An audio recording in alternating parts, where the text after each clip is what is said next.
Les projets qui sont en cours, aménagement et confortement de la citadelle, aménagement et confortement du palais sans souci, restauration de la chapelle de Milo, et protection et sécurisation de marché en fer de Jacmel,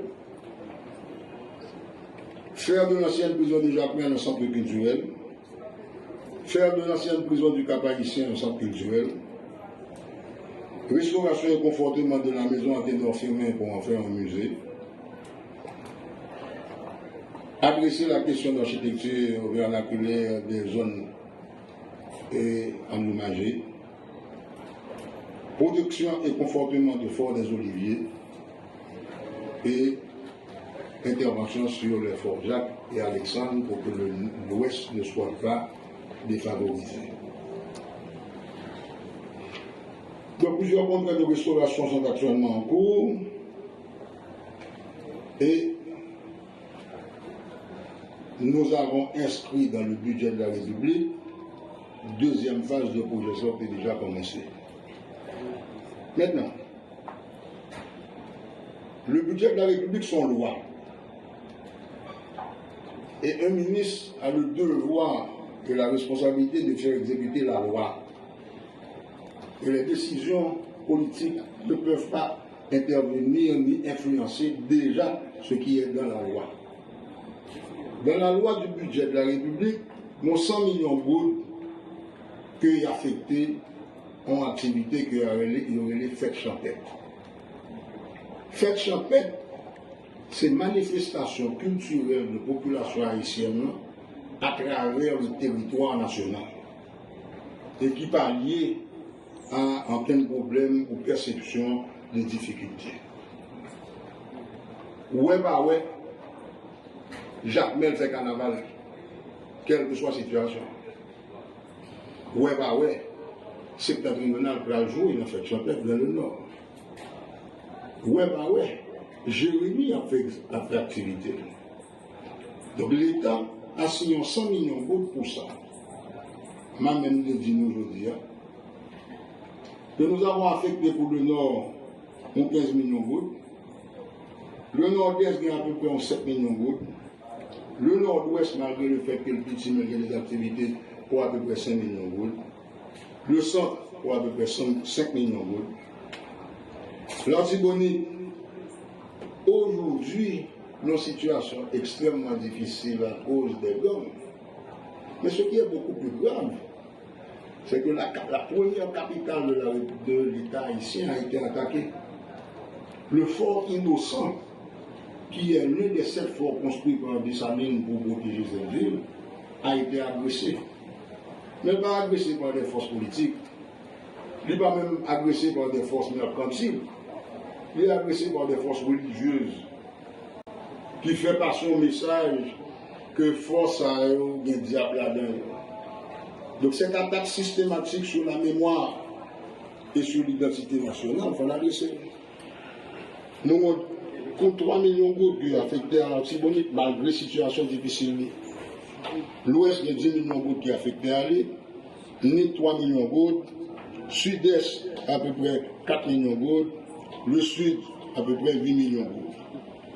Mais indépendamment de la grandeur, entre parenthèses, il y a 5 millions de gouttes. Mais indépendamment d'activités qui sont liées à décision locale d'exprimer et culture, nous-mêmes, la même approche que nous avons fait, et pour Carnaval, Fort Liberté, et pour recevoir le président Petro à Jacmel, que tout investissement que l'État a fait dans le cadre culture, il faut que bon bagage qui rete. Et c'est pour ça que nous avons affecté 30 millions de gouttes la capacité de l'État d'offrir aux communautés de base l'accès au numérique, à l'Internet. Ainsi donc, si je ne me pas trompé, nous avons déjà 10 villes qui ont couverture Internet permanente, payées par l'État, et il y a accès à la place publique pour permettre que la population en elle-même ait accès à l'activité.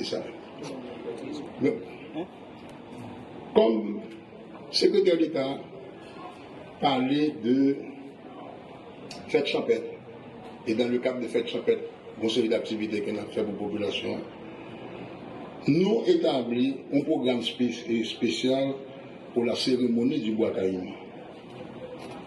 La cérémonie du bois caïman, pour nous, c'est extrêmement important. Mais nous-mêmes, nous mettons dans un cadre bien précis, dans un cadre historique bien précis. Parce qu'il faut ici commencer à connaître éléments fondamentaux qui formaient l'expression culturelle. Il y a un projet qui relève la route de l'esclave. C'est un projet côté que l'UNESCO, avec tous les pays du monde, mettait ensemble pour dire que l'esclavage a été un facteur déterminant dans l'identité de certains pays de base. Comme d'habitude en Haïti, nous avons une capacité de réflexion très fine.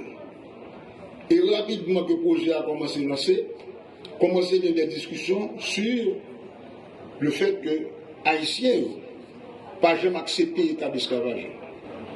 Haïtiens, depuis 1492, à travers la population autochtone, démontré qu'à chaque fois que l'Europe vient avec un programme dont l'intention c'est d'opprimer le peuple, Haïti réagit. Je vois le premier cas. Christophe Colomb perdu bateau amiral là, devant Bodmer Limonade. Bateau a coulé. Monsieur ramassé canon, bois, matériaux qui dans le bateau là, avec l'aide de la population autochtone, donc ce qu'on appelle les Indiens. Monsieur construit le premier bâti européen dans ce nouveau continent. Un nouveau continent pour l'Europe, mais un ancien continent pour nous, puisque il y a des populations qui vivent là depuis 3000 ans. Donc, le premier geste posé a été immédiatement réattaqué.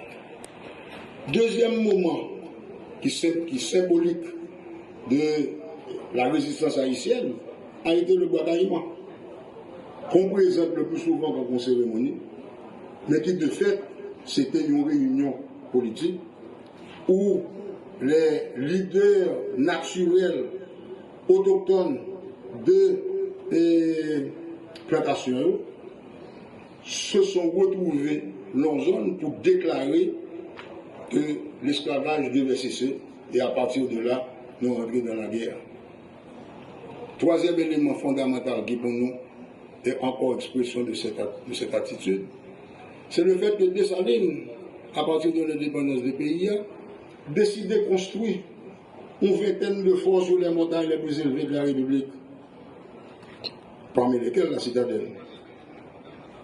Le problème qui s'est posé à l'histoire depuis le commencement, c'est le fait que l'on a restauré un monument, on a restauré un fort, on a restauré un élément du bâti. Si l'élément ça n'a pas rentré dans le processus de développement économique pays de manière cohérente, le peuple n'a pas participé à la restauration.